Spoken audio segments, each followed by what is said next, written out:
भारत माता की, भारत माता की, इनकलाब, इनकलाब, वंदे वंदे। मंच पे मौजूद कांग्रेस के अध्यक्ष खड़गे साहब, असली शिवसेना के अध्यक्ष उद्धव ठाकरे जी,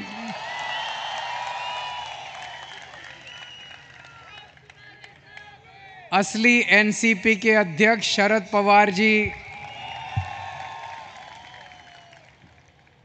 इंडिया गठबंधन के देश भर से आए हुए सभी सीनियर नेतागण और इतनी भारी संख्या में आए हुए मेरे सभी प्यारे बहनों, भाइयों, माताओं, बुजुर्गों, बच्चों, आप सबको मेरा नमस्कार, सबको मेरा प्रणाम।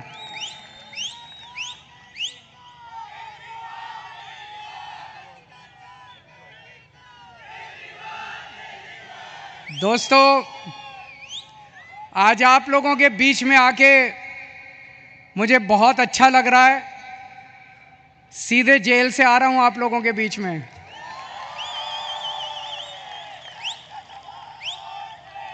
जेल का जवाब, जेल का जवाब, दिल्ली से आया हूं झोली फैला के आपसे भीख मांगने के लिए। मेरे भारत को बचा लो, मेरे देश को बचा लो।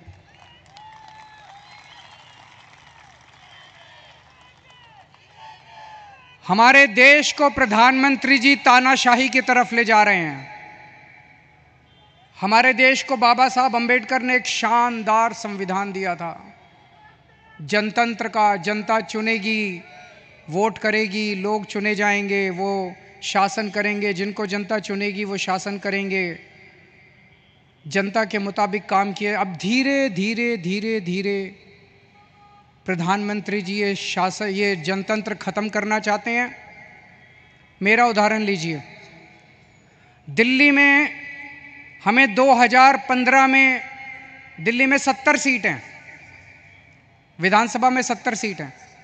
70 में से 67 सीट, 67 सीट आम आदमी पार्टी को मिली थी।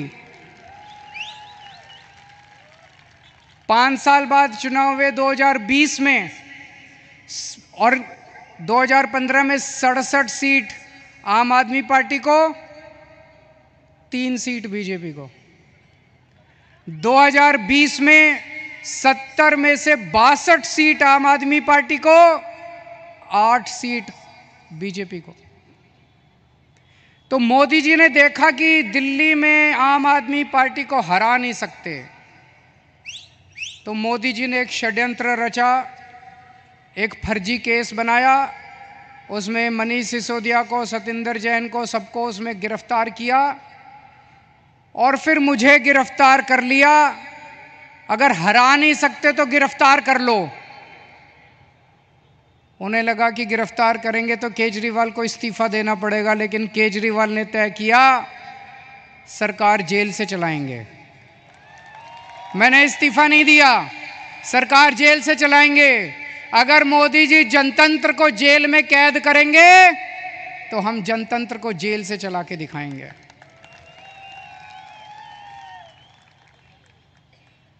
मैं एक बहुत छोटा सा आदमी हूं। हमारी एक छोटी सी पार्टी है, 2 राज्यों में है, पंजाब में, दिल्ली में। मैं सोच रहा था मोदी जी ने मुझे गिरफ्तार क्यों किया। मेरे जैसे छोटे से, वो तो इतने बड़े आदमी हैं, इतना उनके पास साधन है, तमाम उनके पास रिसोर्सेज हैं, मुझे क्यों गिरफ्तार किया। मुझे गिरफ्तार किया क्योंकि दिल्ली के गरीब बच्चों के लिए मैंने अच्छी शिक्षा का इंतजाम किया। दिल्ली के गरीब बच्चों के लिए मैंने अच्छे सरकारी स्कूल बनाए, शानदार सरकारी स्कूल बनाए। मोदी जी नहीं चाहते कि गरीब बच्चों के लिए अच्छे स्कूल बनाए जाएं, वो इस काम को रोकना चाहते हैं, इसलिए उन्होंने मुझे गिरफ्तार किया। मैंने मान लो 500 स्कूल बनाए। मोदी जी, आपका बड़प्पन तो तब था आप 5000 स्कूल बनाते। आप तो इतने बड़े आदमी हो, आप 5000 स्कूल बनाते तब आपका बड़प्पन था। आपने केजरीवाल को गिरफ्तार करके स्कूलों का काम रोक दिया दिल्ली के अंदर। मुझे गिरफ्तार इसलिए किया क्योंकि दिल्ली में मैंने इतने सारे मोहल्ला क्लिनिक, गली गली में मोहल्ला क्लिनिक, अस्पताल बनाए शानदार, सबका इलाज मुफ्त कर दिया, दवाइयां, टेस्ट, सब कुछ मुफ्त कर दिया 2.5 करोड़ दिल्ली के लोगों के लिए। मोदी जी ये काम रोकना चाहते हैं, इसलिए मुझे गिरफ्तार किया। और विडंबना देखिए, दिल्ली के लोगों के लिए मैंने सारी दवाइयां मुफ्त कर दी, लेकिन जब मैं तिहाड़ जेल में गया 15 दिन तक मेरी दवाइयां बंद करवा दी मोदी जी ने तिहाड़ जेल के अंदर।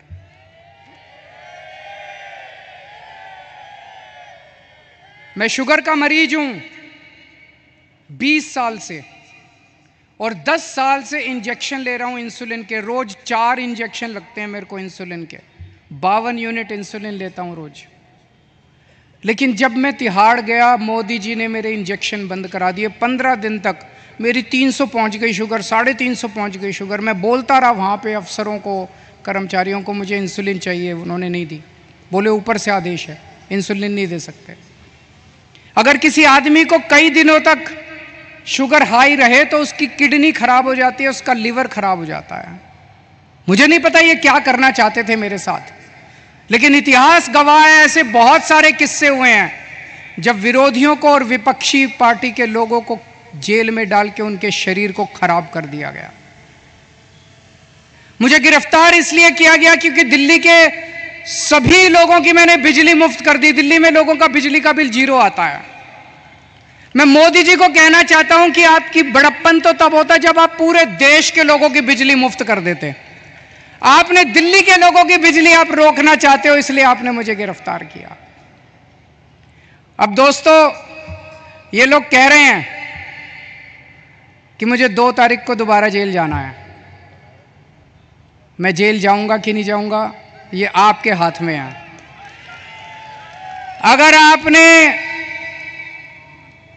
इंडिया गठबंधन को जिता दिया, अगर आपने इंडिया गठबंधन की सरकार बना दी, तो मुझे जेल जाने की जरूरत नहीं पड़ेगी।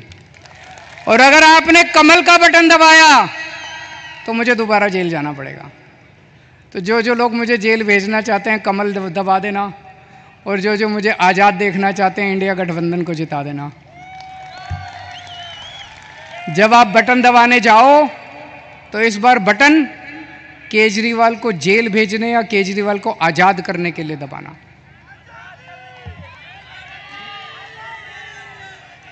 रशिया का नाम सुना है? रशिया, पुतिन ने क्या किया? जितने विपक्षी नेता थे उनको सबको कैद करके जेल में डाल दिया या मरवा दिया, और फिर चुनाव करवाए। 87% वोट मिल गए, 87%। जब विपक्षी नहीं होगा, लड़ने वाले नहीं होंगे, सारे वोट आप ही को मिलेंगे। बांग्लादेश में भी अभी ऐसा हुआ, उसने सारे विपक्षी नेताओं को जेल में डाल दिया और शेख हसीना जीत गई। पाकिस्तान में भी यही हुआ, इमरान खान को जेल में डाल दिया, उसकी पार्टी छीन ली, उसका सिंबल छीन लिया, जीत गए। अब मोदी जी भी हमारे देश को पाकिस्तान और बांग्लादेश बनाना चाहते हैं। इंडिया गठबंधन भारत देश को दुनिया का नंबर 1 देश बनाना चाहता है। मोदी जी भारत को बांग्लादेश और पाकिस्तान बनाना चाहते हैं। तय आपको करना है कि आप भारत को किस तरफ ले जाना चाहते हो, बांग्लादेश और पाकिस्तान की तरफ, या दुनिया का नंबर 1 देश बनाना है। अब यही काम मोदी जी देश में कर रहे हैं, हमारे देश में, कि सारे विपक्ष को खत्म कर दो। उन्होंने मेरे को गिरफ्तार कर लिया, कांग्रेस का अकाउंट फ्रीज कर दिया। चुनाव के 1 महीना पहले उन्होंने कांग्रेस का अकाउंट फ्रीज कर दिया। अब हमारा अकाउंट फ्रीज करने जा रहे हैं। सुप्रीम कोर्ट के अंदर इनके वकील ने बोला है कि आम आदमी पार्टी का अकाउंट फ्रीज करेंगे। शिवसेना के उन्होंने 2 टुकड़े कर दिए, शिवसेना के 2 टुकड़े कर दिए, एनसीपी के 2 टुकड़े कर दिए, स्टैलिन के कई मंत्रियों को गिरफ्तार कर लिया, ममता दीदी के कई मंत्रियों को गिरफ्तार कर लिया। सारे विपक्ष को तहस नहस करने के बाद मोदी जी कहते हैं आओ चुनाव लड़ते हैं। ये तो कायर लोग कहते हैं ऐसे। अरे मोदी जी दम में तो आंख में आंख डाल के छाती चौड़ी करके चुनाव की तरह लड़ो ना। सबके अकाउंट फ्रीज कर दिया, सबको जेल में डाल दिया। इस वक्त मोदी जी एक बड़े खतरनाक मिशन पे काम कर रहे हैं। बहुत खतरनाक मिशन है, आपको पता नहीं, अंडरग्राउंड चल रहा है। उस मिशन का नाम है वन नेशन वन लीडर। इस देश में वो चाहते हैं मोदी जी एक ही नेता होना चाहिए। उसके लिए वो 2 लेवल पे काम कर रहे हैं। एक लेवल, जितने विपक्ष के नेता हैं एक एक करके सबको जेल में डाल रहे हैं। कईयों को डाल दिया, और अगर वो जीत गए, भगवान ना करे वो जीते, अगर वो जीत गए, मैं आपको चैलेंज करता हूं अगले चुनाव तक ठाकरे साहब भी जेल में होंगे, खड़गे साहब भी जेल में होंगे, राहुल गांधी भी जेल में होंगे, प्रियंका भी जेल में होगी, केजरीवाल तो है ही जेल में, शरद पवार साहब भी जेल में होंगे, ममता जी भी जेल में होंगी, स्टालिन भी जेल में होंगे, पिनराई विजयन भी जेल में होंगे।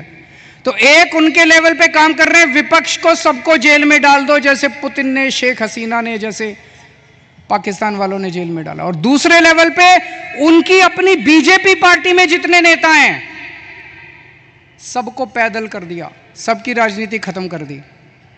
देवेंद्र फडणवीस को खत्म कर दिया,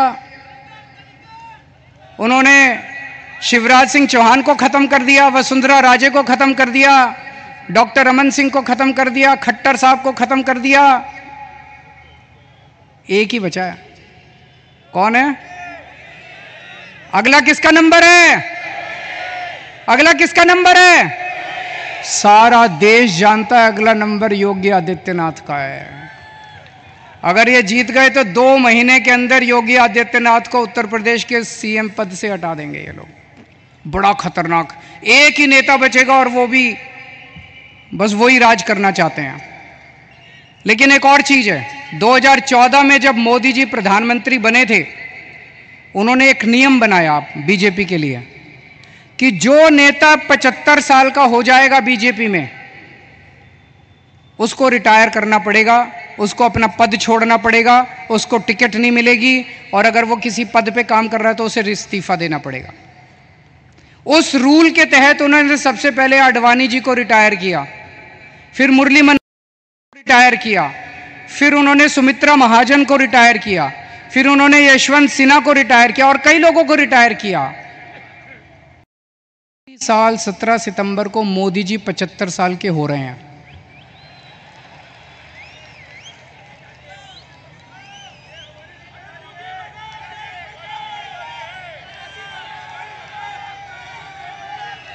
और मोदी जी ने तय किया है वो अपने बाद अमित शाह को प्रधानमंत्री बनाएंगे।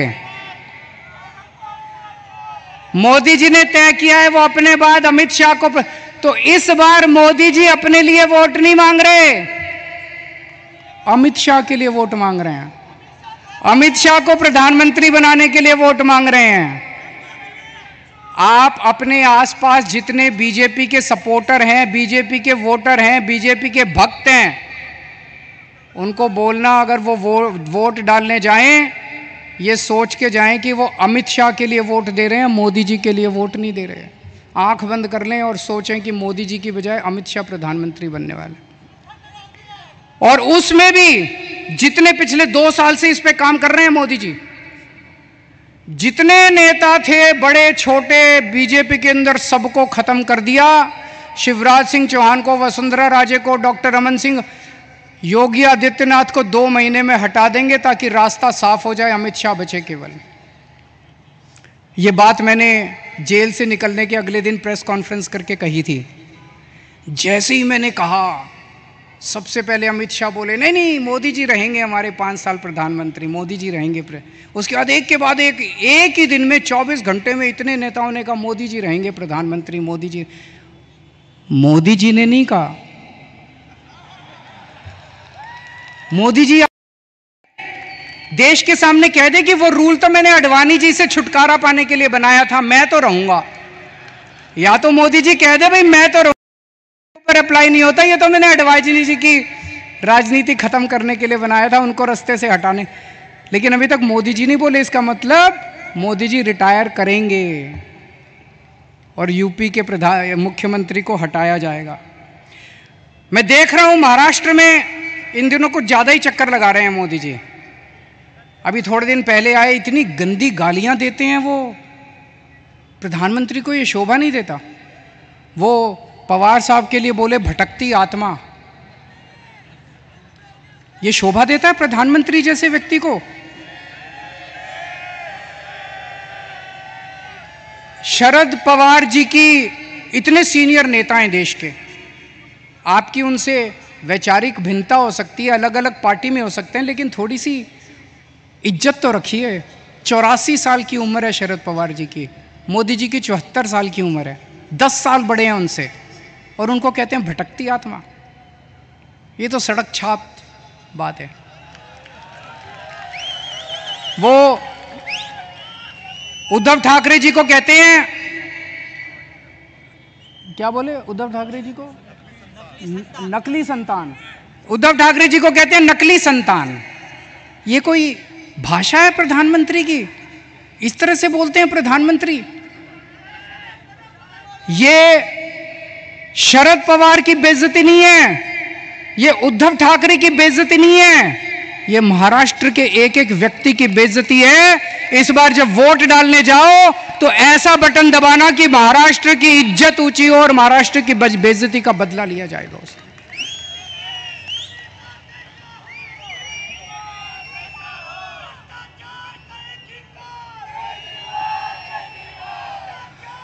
मेरे को इन्होंने 21 दिन की मोहलत दी है सुप्रीम कोर्ट ने। मुझे उम्मीद नहीं थी कि मैं जेल से बाहर आऊंगा इतनी जल्दी, लेकिन बजरंगबली की कृपा है मेरे ऊपर। बजरंगबली की कृपा है। अचानक एक दिन मैं सेल में बैठा था, मेरा 25 नंबर सेल है, जेल नंबर, अब दोबारा जाना है मुझे, आप लोग मुझे चिट्ठी लिख सकते हैं जेल में। Cell number 25, jail number 2, Tihar jail. और मेरे सेल में 2-2 सीसीटीवी कैमरे लगा दिए मोदी जी ने। 2 सीसीटीवी कैमरे हैं, 24 घंटे मेरी मॉनिटरिंग होती है। 13 अफसर बिठा रखे हैं, एक एक अफसर के पास 2-2 टीवी स्क्रीन है जिस पे मैं कितने बजे उठता हूँ, बाथरूम कितने बजे जाता हूँ, कितनी देर टॉयलेट करता हूँ, खाना खाता हूँ, टीवी देखता हूँ, किताब पढ़ता हूँ, क्या करता हूँ क्या नहीं करता। आप सोच के देखो, अगर आपको ये पता चले कि 24 घंटे आपके हर मूवमेंट को कोई मॉनिटर कर रहा है, जीना मुश्किल हो जाता है। और 2 टीवी स्क्रीन प्रधानमंत्री जी के अपने दफ्तर में लगे हुए, 24 घंटे मोदी जी मेरे को देखते हैं कि मैं क्या कर रहा हूं।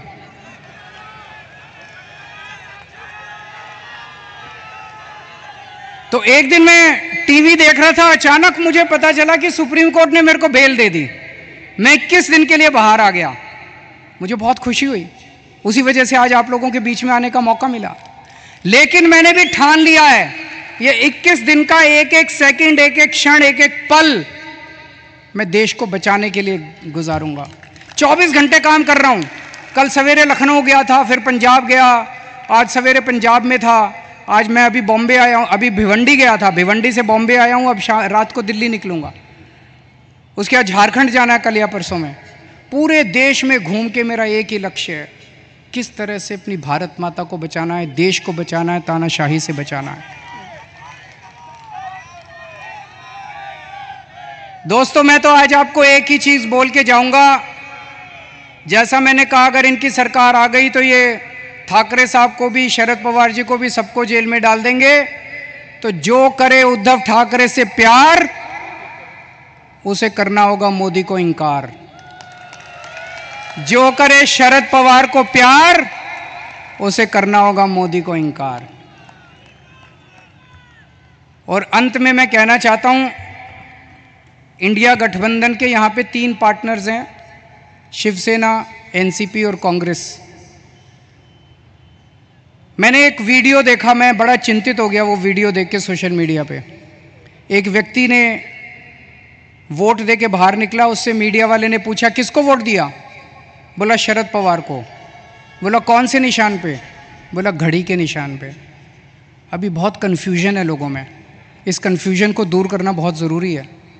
लोग, मैं देख रहा हूँ, बड़ी ज़बरदस्त तरीके से बीजेपी को नकार रहे हैं, लेकिन अगर गलत सिंबल पे वोट डल गया तो बड़ी मुश्किल हो जाएगी। आप सब लोगों की जिम्मेदारी है, जितने लोग आज यहाँ आए हैं, वापस जाके अपने अपने मोहल्ले में, अपने अपने गांव में, अपने अपने पड़ोस में बोल देना कि असली शिवसेना का सिंबल बदल गया है, असली शिवसेना का सिंबल ये है, मशाल है।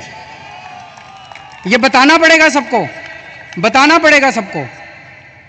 और असली एनसीपी का सिंबल जो है वो अब घड़ी नहीं है, वो तुतारी बजाने वाला आदमी है। वो बताना पड़ेगा सबको, हम सबकी जिम्मेदारी है। पार्टी अपना काम कर रही है, लेकिन पार्टी के साथ साथ जनता की भी जिम्मेदारी है। और लास्ट में एक ही चीज कहूंगा, 4 तारीख को जब नतीजे आएंगे, मैं तब तक जेल जा चुका हूंगा, जेल से नतीजे देख रहा हूंगा। पिछली बार 48 में से 42 सीट एनडीए की आई थी, इस बार 48 में से 42 सीट इंडिया गठबंधन की आनी चाहिए। अगर 48 में से 42 सीट इंडिया गठबंधन की आई तो मुझे जेल के अंदर बड़ा सुकून मिलेगा। आप सब लोगों ने, इंडिया गठबंधन के सभी नेताओं ने, ठाकरे साहब ने, पवार साहब ने, खड़गे साहब ने आज मुझे यहाँ आमंत्रित किया, बोलने का मौका दिया, बहुत बहुत शुक्रिया। और इतने प्यार से आप सब लोगों ने सुना। आप लोग खुश रहें, स्वस्थ रहें, भगवान आपका खूब खुशियां दे। भारत माता की।